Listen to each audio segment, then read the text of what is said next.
విజయవాడ పరిధిలో గన్నవరం నియోజకవర్గం ఉండటం వలన భారీగా నష్టపోతున్నామని, అధికారుల నిర్లక్ష్యం వల్ల గన్నవరం అభివృద్ధి సరిగా జరగటం లేదని ప్రభుత్వ విప్ గన్నవరం శాసనసభ్యులు యార్లగడ్డ వెంకట సంచలన వ్యాఖ్యలు చేశారు. రాబోయే అసెంబ్లీ సమావేశంలో అధికారుల తీరుపై తప్పకుండా ప్రశ్నిస్తారని, అలాగే ప్రోటోకాల్ విషయంలో కూడా అధికారులు మీనమేషాలు లెక్కబెడుతున్నారంటూ అధికారులపై తీవ్ర స్థాయిలో ఆగ్రహం వ్యక్తం చేశారు. కానీ విజయవాడ విషయంకి వచ్చేపాటికి ఆ జిల్లాలో ఉండటం వల్ల మనం నష్టపోతున్నామని పదే పదే చెప్పినట్టుగా అది ముమ్మాటికి నిజం. విజయవాడ అధికారులు మీనమేషాలు లెక్కబడుతున్నారు. బుడమేరు దగ్గర దాదాపు 200 ఎకరాలని ఐడెంటిఫై చేయడం జరిగింది. అధికారులను ఆదేశించా ఆ 200 ఎకరాలని బుడమేరుని స్ట్రైటన్ చేస్తే కొంత డబ్బు ఖర్చు పెడితే ప్రభుత్వానికి దాదాపు 150 ఎకరాలు విజయవాడ నగరాన్ని ఆనుకుని ప్రభుత్వానికి భూమి వచ్చే పరిస్థితి ఉంది. డెఫినెట్గా దాని మీద పనిచేయమని కోరా. కనీసం అక్కడ మొన్న P4 పథకంలో ఒక రోడ్డు వేద్దామని వెళ్తే ఆ అధికారులు ఎంత బాధ్యతారహిత్యంగా ఉన్నారంటే కనీసం వాళ్ళ ఫోన్లు కూడా ఎత్తట్లేదని చెప్పిన పరిస్థితి. కానీ విజయవాడ జిల్లాలో ఉన్న కమిటీ ఎందుకు వేశారు? ఆగస్టులో వేసిన committee August September subject correction ఇప్పటి వరకు పనిచేయకపోవటం డెఫినెట్గా నేను రాబోయే అసెంబ్లీ సమావేశంలో ప్రస్తావిస్తా. అలాగే ప్రోటోకాల్ విషయంలో కూడా కొంతమంది అధికారులు మేనమేషాలు లెక్క పెడుతున్నారు. ఎన్టీఆర్ జిల్లాలో ఇప్పుడు వాళ్ళు ఆకస్మిక తనిఖీలకు రావచ్చు కానీ అధికారులు, కానీ అట్ ద సేమ్ టైం వాళ్ళు VHC సెంటర్లకి స్థలం లేదంటే విలేజ్ హెల్త్ సెంటర్ని ప్రభుత్వం డబ్బులు ఇచ్చినా ఆ నిధులు ల్యాప్స్ అయిపోయి మురిగిపోయే పరిస్థితి. దానికి ప్రధానమైన కారణం ల్యాండ్ చూపించలేకపోతే ఆ దిశగా పనిచేయాల్సింది.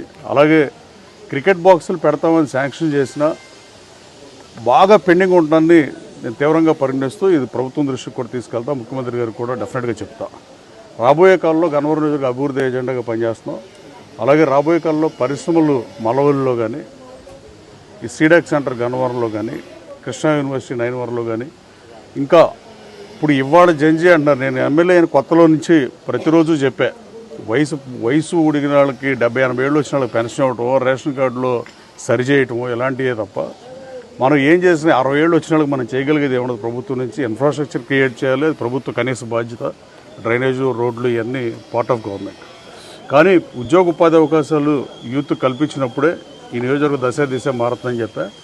నేను పాలిటెక్నిక్ కాలేజీలో ప్రతి నెల జాబ్ మేళాలు పెట్టిస్తున్నా. అలాగే పర్సనల్గా జాబ్ మేళాలు పెట్టించిన. అలాగే మల్లవల్లిలో ఉద్యోగ ఉపాధి అవకాశాలు వచ్చిన, HCLలో వచ్చిన, 2 కంపెనీలు మేధా టవర్లో వచ్చిన. రాబోయే కాలంలో సీడాక్ సెంటర్ కనుక వస్తాయి. రాష్ట్ర IT మంత్రి లోకేష్ బాబు కేంద్ర మంత్రి అశ్విని వైష్ణవ్తో కూడా మాట్లాడతానన్నారు.